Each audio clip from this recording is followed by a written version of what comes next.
Kailangan mo ba ng healing? May sakit ka ba?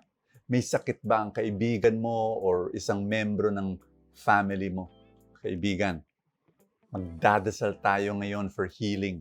Pero kailangan, you need to learn itong mga tatlong very important steps pag nagdadasal ka for healing.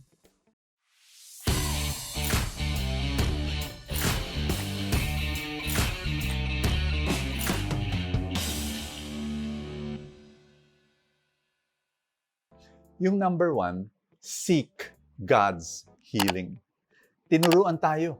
Ang daming halimbawa, kwento sa buong Bible na talagang mga tao, pag may sakit, pumupunta kay Lord.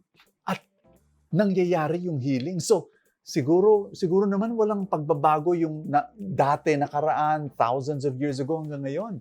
Si Jesus, 2,000 years ago, while walking sa streets of Galilee, nagpapagaling, nag-heal. Hanggang ngayon, same Jesus pa rin. Kasi sa buhay ko, ay naku, ang dami kong kwento na nakita ko talagang nag-heal si Lord sa mga tao. Ang dami.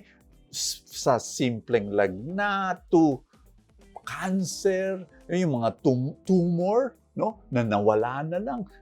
Going through the test. No, pagkatapos ng test, sasabihin ng doktor, dati may lump ka eh. Hindi ko na makita. Ay naku, ang daming kwentong ganun, sobra. Kaya naniniwala ako, nagpapagaling ang Panginoon. Seek God's healing.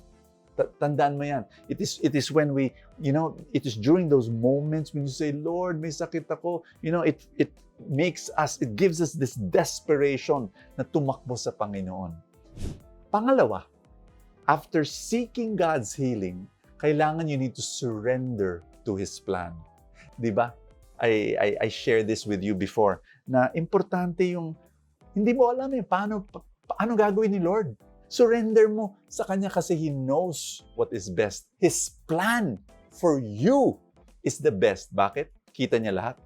Tayo, parang tuldok lang nakikita natin eh. Yung ating senses ngayon, yung ating, maski matalino ka, hindi natin na alam lahat ang kinabukasan, ang future. Hindi, si Lord alam na alam. Kaya surrender mo lang sa Kanya. Sometimes God will heal instant. Instant! Ngayon! Ha? I've seen that happen. Grabe. Nagdadasal lang kami, gumagaling yung tao kaagad. Minsan naman, slow, gradual healing. Oh, ang tanong, bakit ganun? Yung ibang tao, instant ang healing. Yung iba, gradual, over time. Ako, ang sagot ko, hindi ko alam. No? Siguro, may hula ako. Pinapagaling ni Lord, hindi lang yung katawan, pero yung emotions, yung character, yung kaluluwa ng tao, yung spiritual life, di ba? Matagal yun eh. So siguro dinadahan-dahan niya. Yung pangatlo, minsan walang gamot-gamot.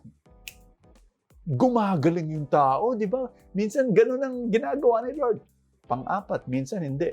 Minsan, ginagamit ni Lord yung gamot. Ginagamit ni Lord yung doktor. Ginagamit ni Lord yung operasyon. Hindi nga natin alam. Final point. Di ba? May mga pagkakataon na pinagdasal ko yung may sakit. Hindi gumaling. Lord, ba't hindi gumaling? Oh, ito pa. Kinuha pa ni Lord.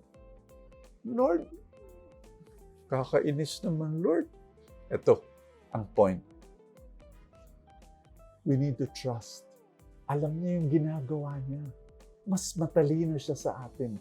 Kitang-kita niya yung buong mangyayari. Tayo, wala. Maliit na maliit ang nakikita natin. We need to trust in the Lord. In other words, walang formula. Do not trust a formula. Trust in the Lord. Napakahalaga yan. My dear friend, may pangatlo. Number one, seek God's healing. Number two, surrender to His plan. Number three, serve the Lord in all circumstances. Ang ganda ng ebanghelyo natin ngayon. Si Jesus, pinagaling niya yung mother-in-law ni Peter. No? At alam mo ang nangyari? Ang galing. Ang galing. Ang nangyari, pagkatapos gumaling, she waited on Him. Ibig sabihin, she served the apostles. Di ba? And that, my dear friends, is the purpose of healing. God heals so that we can serve Him. Can we pray for your healing? In the name of the Father, and the Son, and of the Holy Spirit, Lord, kilala mo tong taong ito. Mahal na mahal mo tong taong ito. Lord, please, bring healing. Bring healing. In the mighty name of Jesus, bring healing, Lord. Oh, let your healing love touch this person's body. Yung bawat bahagi ng kanyang katawan. Lalong-lalo na, Lord, yung mga nagmamalfunction.